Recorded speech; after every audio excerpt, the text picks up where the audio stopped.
Well, hello there. It is the person that is in joy to be here. Yes, I know. I miss days. I do apologize. We will be getting back to regular schedule shortly.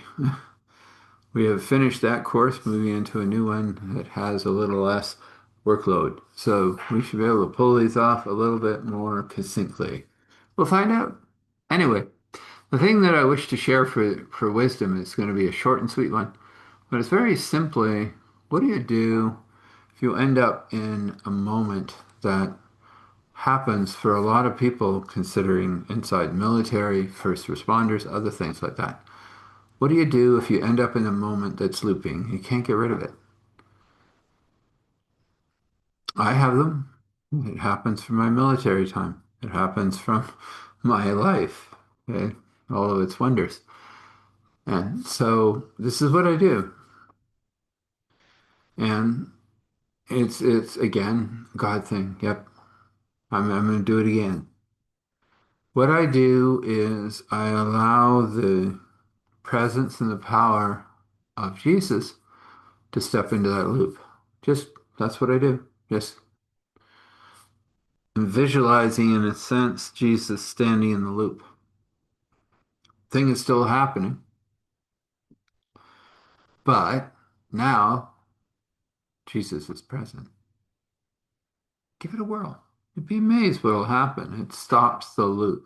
It may help you process the trauma and allow you to let it go.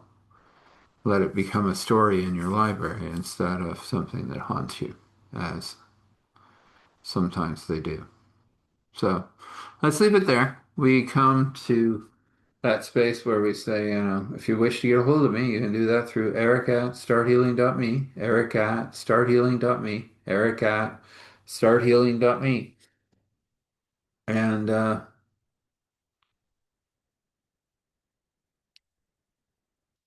if you do that, if you reach out through that email and you send me a thing and you say you wish to talk, it's always good to say that.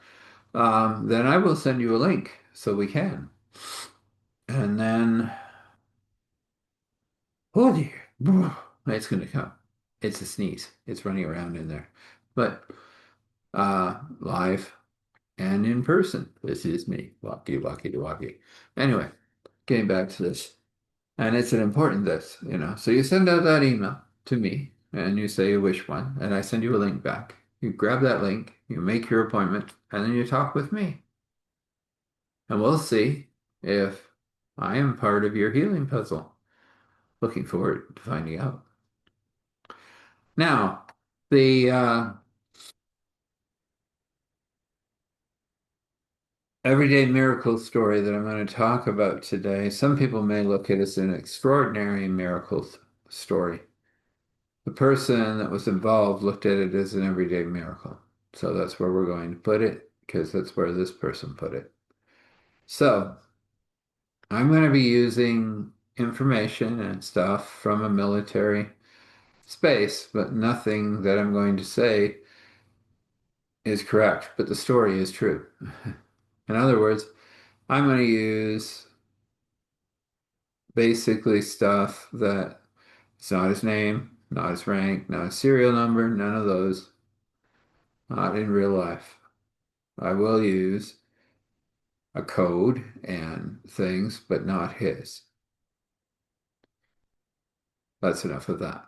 Well, go forward into the story. He was standing there. All of these neat tombstones looking like teeth in a giant monster. 7 new ones. He knew them all by name. He had been their commander. He had been their friend, their confidant, their crying shoulder sometimes. 4 men, 3 women, the best of the best as far as he was concerned. And everything had gone pear-shaped. Everything had gone to the latrine. Everything had gone horrible. And in the end, he was sitting there with one less arm, one less foot, but he was alive. He was still fighting with that. But he would honor them because he was alive. He would live well somehow.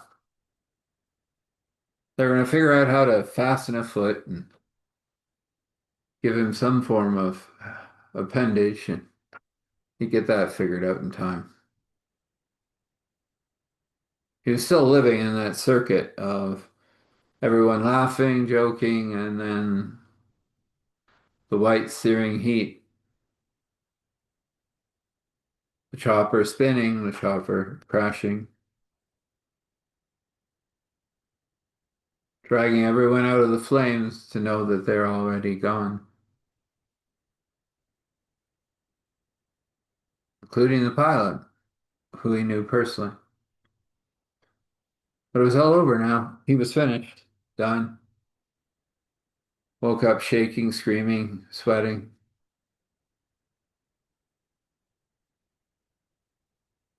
No one understood him. His own dad, who had been military for 2 tours, didn't even understand him. So he moved out about a week after getting home. Big city wasn't working for him, so he was going to head back to where his grandpa lived. Well, lived. Passed on a little bit before he even got in the picture. Died in the field of battle.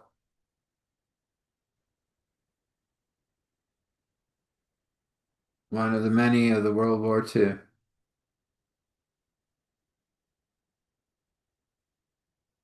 But he had created Dad, and Dad is a pretty good man, but he couldn't quite take me screaming and not being able to let go of my team, who was in the ground now.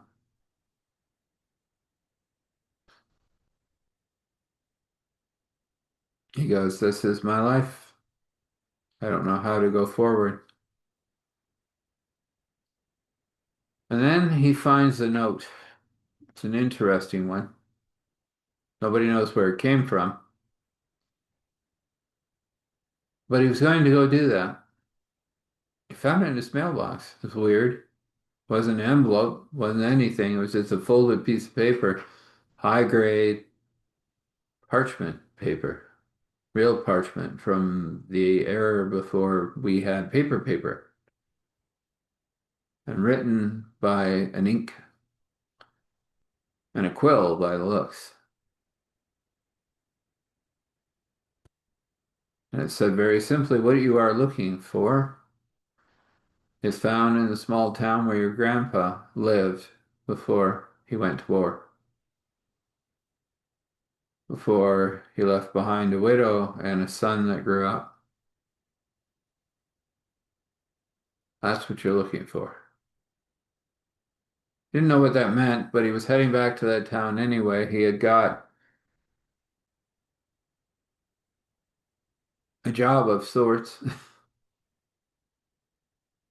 something he could do. As long as people weren't too offended by him not having all of his appendages, he could do this. He could sit behind the counter and talk friendly with people and let them pay for their gas and chocolate bars and whatever else they decided to pick up, but he can't move. He would get there with crutches and stay there for the day. He could do that, he told himself. Found a friend that was willing to drive him to the hotel where he would be staying, slash his apartment, slash the place where he would be.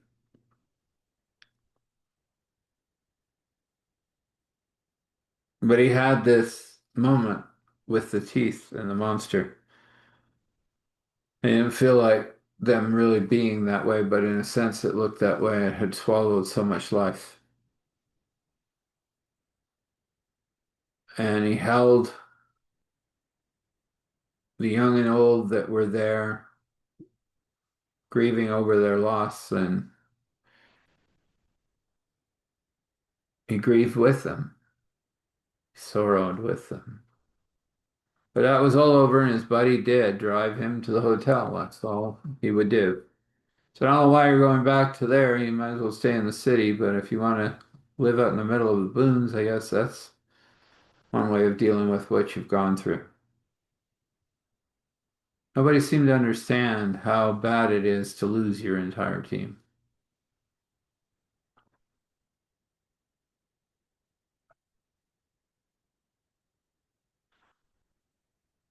But he was living it. But he had that really weird letter in his duffel. He didn't have much. Normal army fare. Bought with his own money, you know, stuffed in his bag. That was it. He started the next day, the next morning, actually.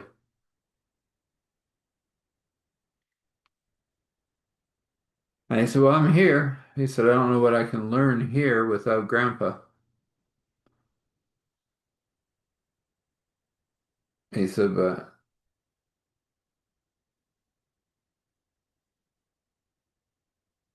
I wonder what kind of man he was. With that, he goes and finds a diner that's right across the street, which is convenient considering he has to use one crutch. The thing he's thankful about is good arm is where his bad foot is. He's thankful to God for that, as weird as it is.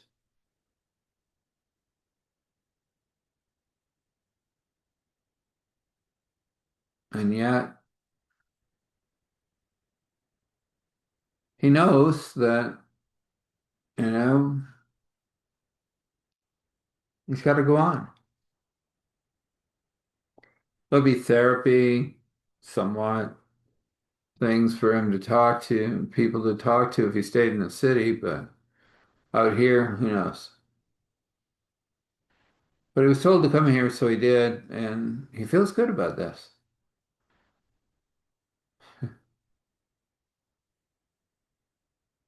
He decides to have a bacon double cheeseburger, which is a bit of a feat with one arm, one hand. But he gets it figured out. Enjoys it, tells the person it's amazing, asks if he can get a chocolate shake to go, and he does, and he walks across the street and goes in, and as amazingly as it always is, he turns on the old TV and clunks it a couple of times, and off it goes, and it's got an old war drama. Of course, flicks it back off. Don't need that now. Drinks his milkshake, goes in, brushes his teeth, goes through the usual ritual because that ritual has kept him alive for so long. Checks, locks the doors, puts the boots by the door. It's an old thing he's done for so long. He can just step into them, deal with what's there. Has his shower at night, finishes, crawls into bed. Yeah, ain't super comfortable, but ain't worse. Well, and some of the things I've slept on, including the ground, he said. He took the one at the end that nobody uses, and there's three under renovation right beside him, so they won't hear him scream. But he knows he's going to. And he's right. About 2:30 in the morning, he's waking, screaming, almost clawing up the walls. And he wakes up, shakes himself, and says, that was then, this is now. He goes, as someone taught me. Way back then, way back there. And it helps him, and he gets through, and it's morning. And that's when everything changed. He opens the door to the motel. It's one of those motels that has the door to the outside, no hallways. What they used to call a motor inn, except he has no motor, can't drive. What he walks out to is not now. He knows that. The cars going by are, well, wow, that would have been back in the, ooh. That might be a, oh my. He goes, this is weird. That looks like a, well, that looks like another one. Because this is the, you know, 1920s, 1930s, all of a sudden, somewhere just before the war. Weird. Anyway, he goes, now I'm having illusions now and delusions. That was, they told me those might come, so I'm just gonna keep walking. And he keeps walking, and he's going over to the same diner, but it isn't that diner anymore. It's a different name, and he goes in and pulls out his hand and realizes the money feels strange too. But anyway, orders eggs and they give it to him for an incredible price. He's amazed. And he hobbles his way over to where he's going to sit and help those that pay for gas, but it ain't there. There is a gas station, but it's a normal one with just gas. There's no treats except for maybe the chip rack outside that is way out of date. He's realizing something is going on here. He just doesn't know what. I mean, he was a mechanic, but I mean, he can't really work that way in his condition. How does he explain his condition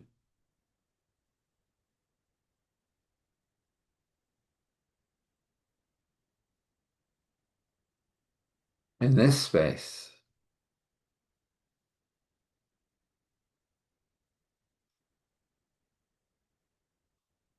But he still has his dog tags and his name, and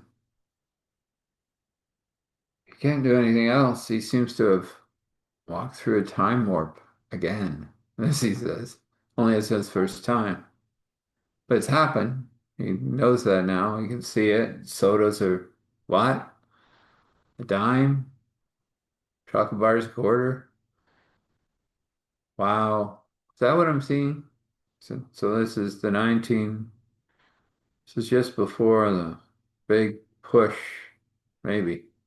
Because I don't know where I am. Because I'll find a newspaper and figure out what's happening here. But anyway, he goes in and he goes, I'm Joe. Like Cup of Joe, he goes. Had a bit of an altercation in my military. The man looks, he goes, oh yeah, I knew you were coming. He said, you still think you can spin a wrench? Yes, yeah. I got one good arm. I can undo bolts for you and stuff. I can't move stuff. I can help you winch stuff. Guy turns around and he nearly falls over. It's his grandpa. No, it's his great grandpa. His grandpa is behind him going, oh, he'll work out. Don't worry. We help out military folk. Too bad, man. You said something happened, your whole team got lost? Yeah, yeah. War's just getting started, you know. Another year I'll be joining. Till then, I'm spinning wrenches and looking after these vehicles, and they're cantankerous, you know. Goes, yeah, it could be.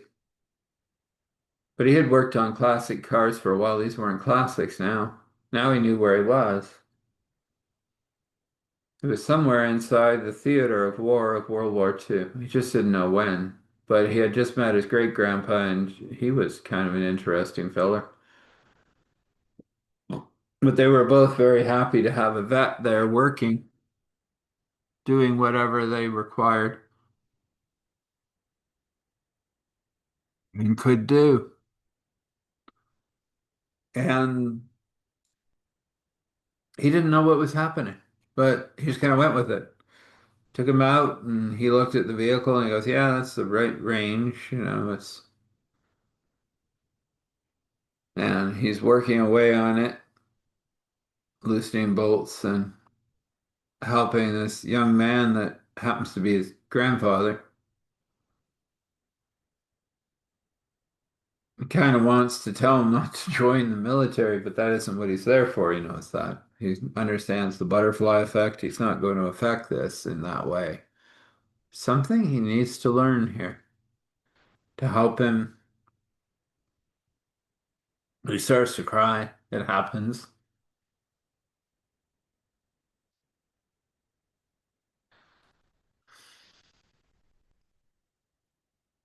They both come find him and he goes, it's all right. Need a minute? Coffee. Joe needs coffee. Hard, isn't it, when you lose people? He goes, I lived, they died.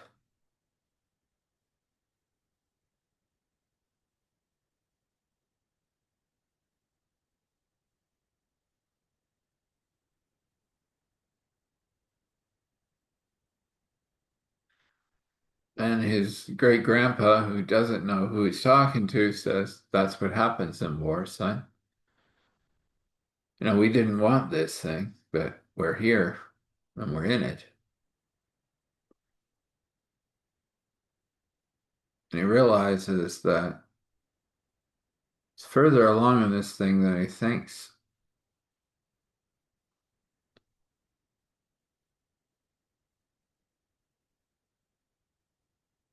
But anyway, it's going to happen.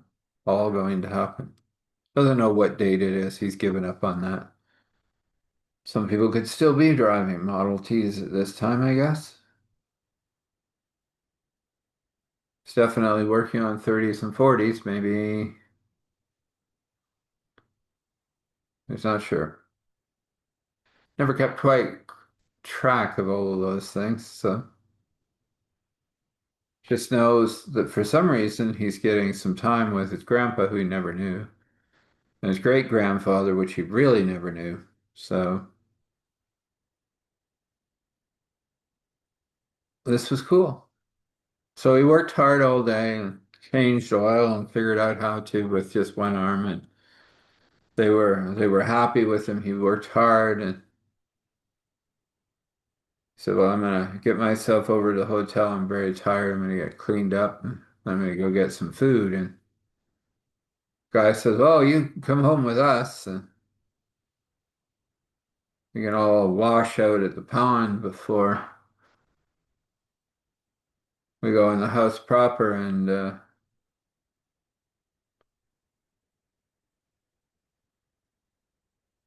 you can meet family." And so he agrees, and they take him out in a big old truck. He has to ride in the back, but that's fine. Still trying to figure out what date it is, but it doesn't seem to really matter. And it's not sure how it all happened, but he ends up having a bath in the pond as they always did, and uh, get all cleaned up from the gunk and junk. And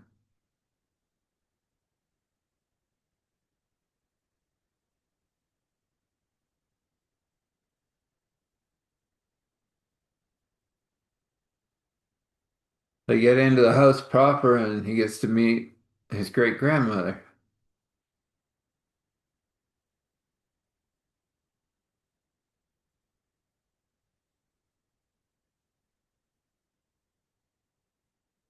And sitting in the corner, and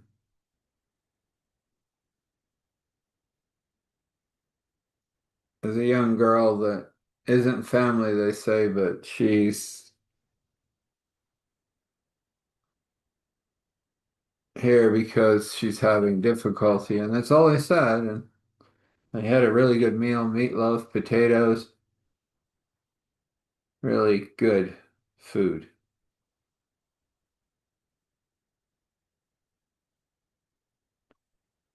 And driving back to the hotel, and I said, "See you tomorrow." And he goes, "Yep, absolutely, I'll be there."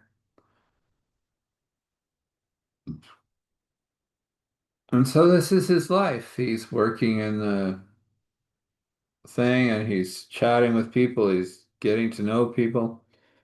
He's being careful because he realizes he doesn't belong there. But he's learning some things about family members way back that he didn't know about before. And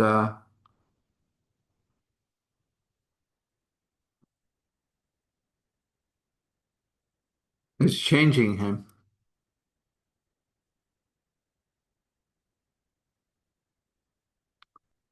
They're all changing him. They're all helping him through this time of hurting. I mean, he can't talk much about what happened, and they respect that. And he works his way through things. And he's there a while, you know. Watches his grandpa turn and enlist and disappear and knows that he won't be back. But what he doesn't understand is the family has the God telephone. They already know that. They're all sitting there kind of sober. He's been deployed now. It's another 6 months down the road. And that's what happened. His grandpa's gone. They're all mourning it. They all know it. The letter arrives, the telegram, whatever it is, he said it arrives and lets them know that his grandpa was killed in action. That they're sending home a cross for him because his actions saved others. And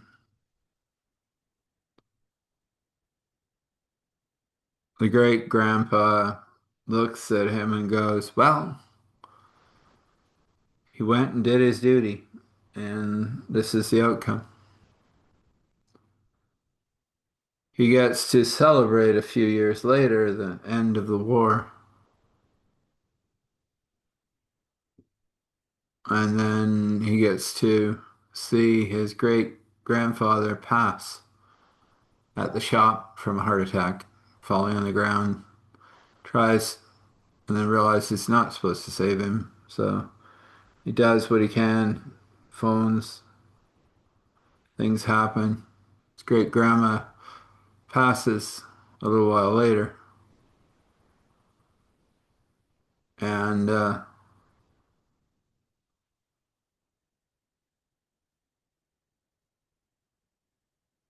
woman that was there in the situation he realizes was pregnant, had a little one. There wasn't much talk about her. She stayed in the background, but there she was. Continued to work in the shop for a while, and then family came in and took it over, and they weren't as nice. They said, we don't want you working here. They don't believe that war that stole everyone should be present in this. And so he leaves, takes everything he's been earning and gives it to this lady who gets on a bus and goes somewhere because she isn't well looked at either.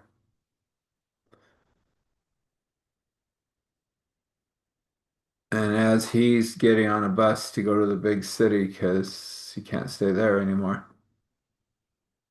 he's back in his time, healed somehow. Can't really explain how. There was no profound moments or profound things said. Time mostly. But it's been years now. He's been out of time. He doesn't know how that works. But he walks into the VA hospital, the one he had been in before. And I go, so how was your 3 weeks out there? Well, he goes, enlightening actually. And I've come to a place of realizing I have to live. So I require help to get around better. I said, well, we can do that for you. And require to talk to someone.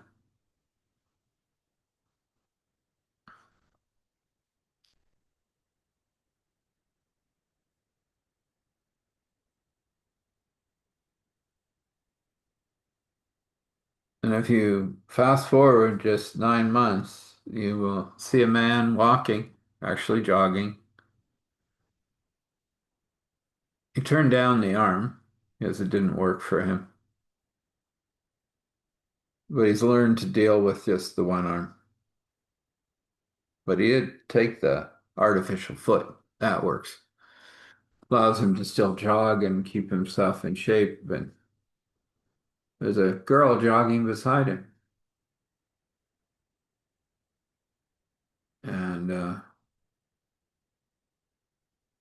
don't know where they're going yet. They both have had traumatic experiences where they're just letting each other heal each other. Seems to be the best thing. But he knows that time lapse thing or going back in time and being in a place where he never quite figured out exactly what time frame he was in. Time he thought he got near a newspaper and something to tell him. Nothing ever did. But somehow going back there, watching his grandfather willingly go off, knowing that they all knew, he could tell they all knew, he's going off to die for his country, literally. That would be it. Shaped him and moved him in different ways, helping out that young woman that would eventually grow that man up that would be called dad for him. Looked at all of those things, and somehow those all healed him. Couldn't understand why or how. He just, when he discussed it with a lady beside him, he just said it was an everyday miracle. And she said, extraordinary in nature, but yes, I guess. Something that was necessary. So I guess we would call it every day. Let's leave it there. I know we went on a journey. We went somewhere maybe that some people don't go. You never know where God's going to take you to heal you. I've learned that. Maybe sometime I tell other stories about the healings I've gone through, even the one I went through today, but not at this moment. Let's have a blessing. We just have a blessing of joy and peace and overflow and allowing joy, joy, joy to just run through whatever God's brush wishes to paint for you. That's what'll get painted. According to his will and wish, according to your will and wish, this can be. We come before you, Father, Spirit, Son, and where do we go with this? We just leave it open for you, and we just put it in your hands for your glory, for your ministry that you wish to minister to. Those that require this story will hear this story, and we thank you for it. And we ask if this is the 100th time or the first time that you would push back the darkness so that they can truly connect with you. If it's the first time, let them find the Roman road. If it's the 100th time, take them deeper. We thank you for doing all of these things. We thank you for grace and mercy and courage and strength as we go. We say thankful, grateful, gratitude, thankful, grateful, gratitude, thankful, grateful, gratitude. Standing in awe and honor and respect, allowing all glory to flow to Father, Spirit, Son. This is, and so this is. So you be blessed. When you rest, rest well. When you wake, wake well. Know that your path is well lit by God. And blessings again.